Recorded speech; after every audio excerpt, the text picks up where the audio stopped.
Hi everyone, hope you're doing well from wherever you're watching this channel, depending on your time zone.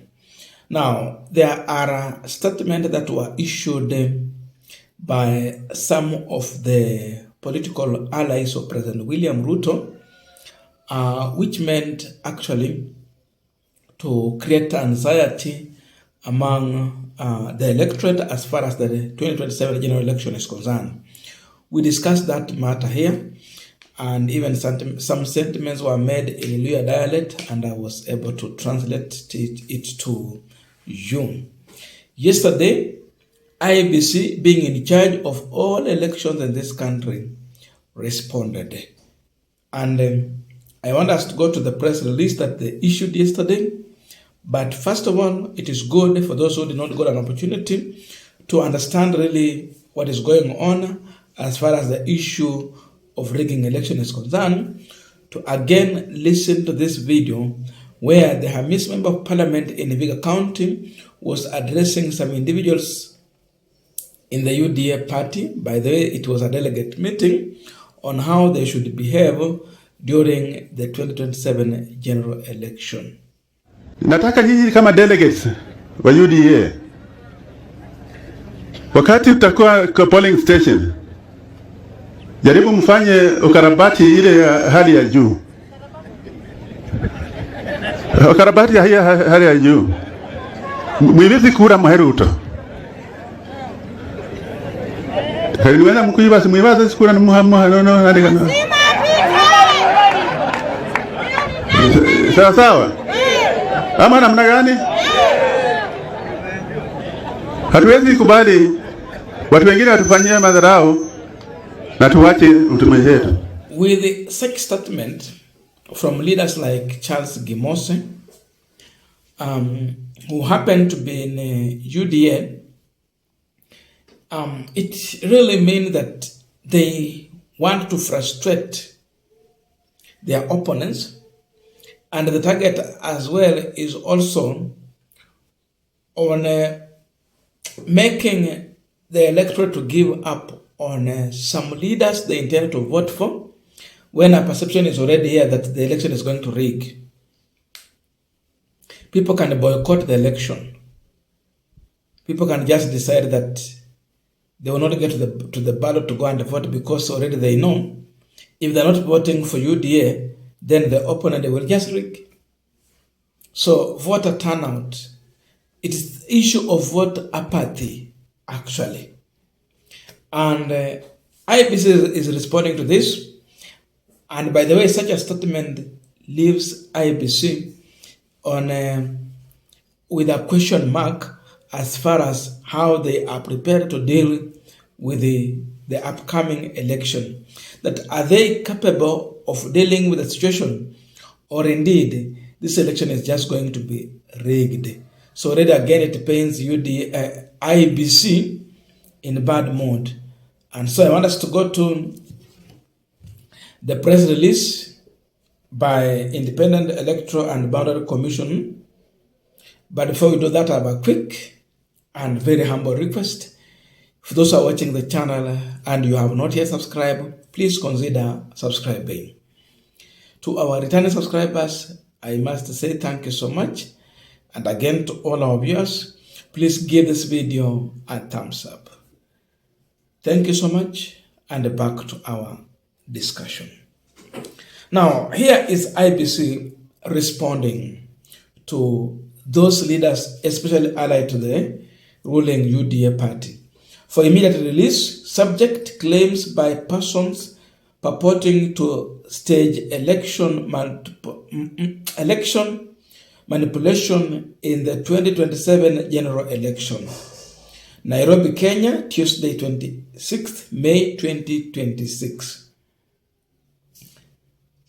The Independent Electoral and Boundary Commission, IEBC, notes with the grave concern recent utterances by certain political actors alleging that they will influence the electoral process in the 2027 presidential election through extra legal mechanisms.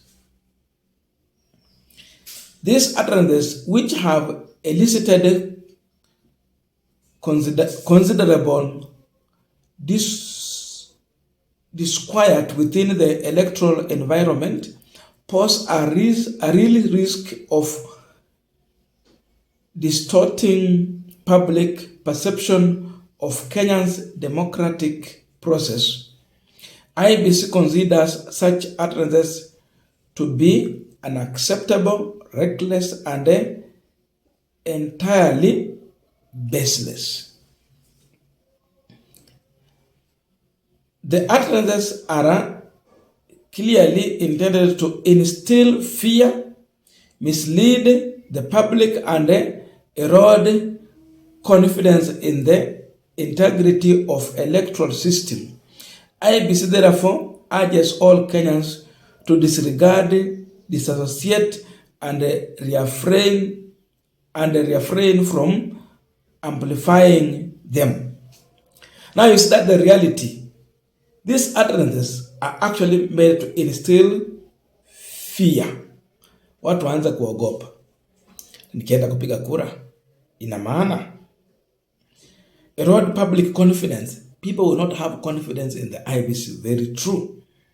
The integrity of the electoral system. That IEBC portal iko sawa. That is IEBC now responding to this. We continue. Kenya has, over time, built a resilient and vibrant democracy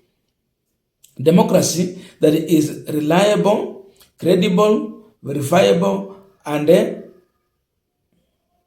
anchored in the rule of law.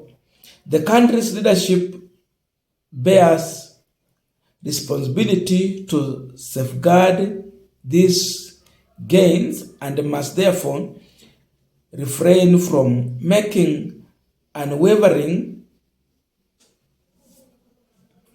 inflammatory, and misleading statement relating to vote rigging or vote manipulation, which only serves to undermine public confidence in the electoral process and the IEBC independence.